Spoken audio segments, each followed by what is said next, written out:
What's up, y'all? Welcome to part 9 of my Advanced Fundamental Analysis or Corporate Analysis series. Um, Last series on part 8, we talked about NOPAT and I believe it was effective tax rate, how to calculate those things. And that leads me into my discussion on a few other topics for this series. One being working capital, return on invested capital, and return on capital employed. So to start off, working capital is simply a number basically that assesses the company's funding for its day-to-day operations. So um, simple calculation, well, sort of, depending on how you calculate it, but basically the calculation is you take your operating current assets and you subtract it from, or I'm sorry, operating current assets minus your operating current liabilities. So the way that I was saying that was kind of flipped. It kind of flipped it. So you take your operating current liabilities and subtract that from your operating current assets. And then that'll give you, let's say, your operating current assets is 10 million and then your operating current liabilities is 5 million. So that means you have 5 million in working capital. So um, you have 5 million of capital to fund your day-to-day operations. So that's something that you definitely want to investigate when you are analyzing companies to see, okay, I wonder how, if this company, how the funding looks for their, on just a day-to-day basis. You know what I'm saying?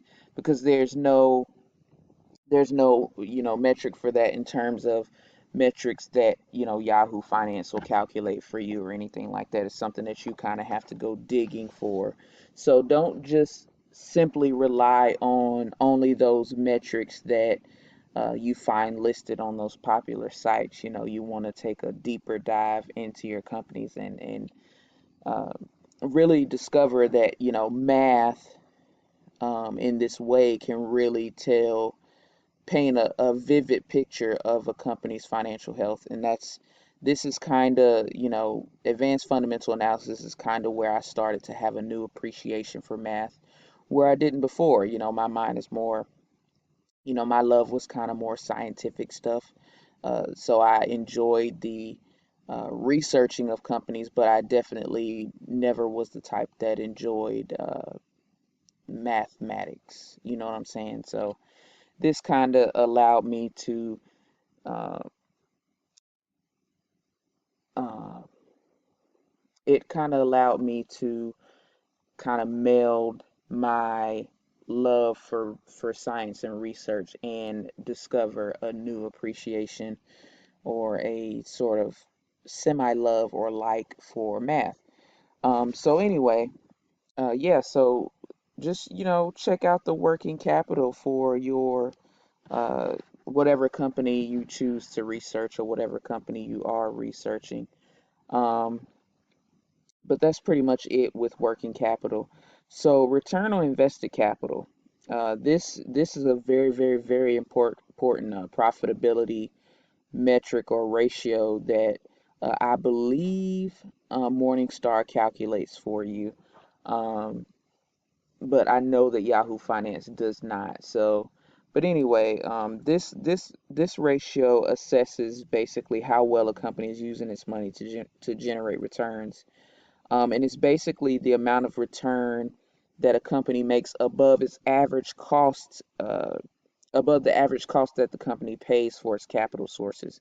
And so from the basic classes, or from basic fundamental analysis, that the capital sources for a company is debt and equity. So the return on invested capital allows you to have some insight into the profitability uh, of a company above, you know,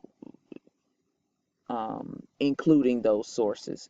So not the same thing as, like a profit margin or anything like that. This gives you a deeper dive into the profitability of the company. So the way that you calculate return on invested capital is you take NOPAT. And if you don't know how to calculate NOPAT, just check out last week's video.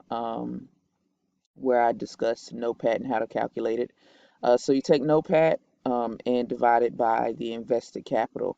And the invested capital is your net working capital plus your PPE and your goodwill and intangibles. And so that'll give you your return on invested capital. You can leave it as a ratio or you can multiply it by 100 to get a percentage. A general rule of thumb that I've seen in my research is that a return on invested capital greater than 2 is generally good, and then a return on invested capital less than 2 is generally good. But the way that you really, really, really want to know if that company is creating shareholder value um, above those the cost of those capital resources, you want to compare return on invested capital to your something called the weighted average cost of capital. And so if the return on invested capital is greater than the weighted average cost of capital, or WACC, then you know that company has a sustainable business model and is growing. And of course, on the flip side, if it's lower than the weighted average cost of capital, then that company is destroying shareholder value. So those are important metrics that you want to know. I don't think that I've ever seen any of those numbers calculated even in a company's financial reportings. So that's just some extra research that you have to really do on your own. And we'll get into weighted average cost of capital in the next video. Um, but yeah, and then I'll, kind of try to put it all together for you guys. But the weighted average cost of capital is a beast of a metric. It's just a beast, man. It's a beast. But anyway, the final profitability ratio that I want to talk about is called the return on capital employed. So this metric is similar to the return on invested capital, but it assesses the company's performance at generating returns from its capital. Um, so whereas the return on invested capital is telling you how well this company is doing as far as its ability to generate returns, this the return on capital employed tells you um, gives you the company's performance on generating returns from the capital that it has. So basically, how much profit is this company generating per $1 of capital employed? So the way that you calculate the return on capital employed is you take the EBIT, so that's earnings before interest and taxes, and you divide that by shareholder equity plus long-term debt, and that's AKA or also known as the capital employed. So again, it's earnings before interest and taxes divided by capital employed. That gives you your return on capital employed, and you can multiply that by 100 to get a percentage. And so in capital intensive sectors or industries, you can use this metric to discover which company has a stronger profitability. So if I were to compare, I don't know, maybe AT&T and Verizon, then I can say, well, uh, who's the most profitable? Who has a better profitability in this between these two? Um, and it allows me to look beyond, operating profit or profit margin. So it takes a few steps deeper into those companies to allow you to see, okay, AT&T has stronger profitability or Verizon has stronger profitability. So I've never done the calculation or done this metric calculation for either of these companies, so I'm not sure who would have the highest return on capital employed. So, like the return on invested capital, the higher that metric, the higher the percentage, the better. And of course, you want the return on capital employed to be higher than that weighted average cost of capital. And so, like I said, we'll get into the weighted average cost of capital in the next video, and then I'll, try to bring it home for you as to why these three metrics are kind of intertwined and how important they are. So, um, basically, just to give a little hint, basically, a company, like I said before, has two main sources of funding. That's debt and that's equity. With those sources comes a cost. So for equity, there's not really a cost, but on the debt side, there's definitely a cost. So when companies um, make decisions, right, they have to sit down and say, is it is it financially feasible for us to make this decision, right?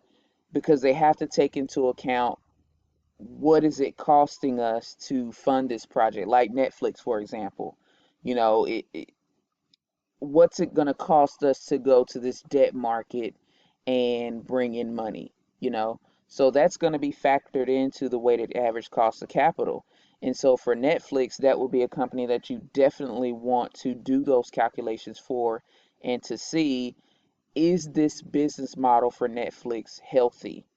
And so, of course, what you would want to see is that the return on capital employed, or the return on invested capital, is higher than that weighted average cost of capital. So the weighted average cost of capital will allow you to investigate the company's funding sources, and to find out the true cost of those funding sources for any given company. But anyway, like I said, I didn't want to really get deep into weighted average cost of capital, because I'll be repeating a lot of this stuff in the next series. So if you guys have any questions, any concerns, let me know. Like I said, I believe Morningstar calculates the return on invested capital for you. But if you're anything like me, I like to calculate my own things, and then I'll go to Morningstar to see if there are any discrepancies between my final number and their number. So um, I hope this video has added value to you guys, and you've learned something. And I hope some of you uh, go into your companies and start to do these calculations to find out some new insights into the companies that you may be choosing for your portfolio, or companies that you already have in your portfolio. And so hopefully you'll find out some good things when you do those calculations. But thank you very much. I appreciate you, and I'm grateful for you spending a little time with me in learning these things. And with my teaching them, it helps me to remember these things, because I don't use them on a day-to-day basis. But so this is kind of one of my motivations for doing this. But like I said, next week will be part 10. Actually, this is part 9. So part 10, where I will talk about weighted average cost of capital. So hopefully you guys will stick around for that. Thanks for watching.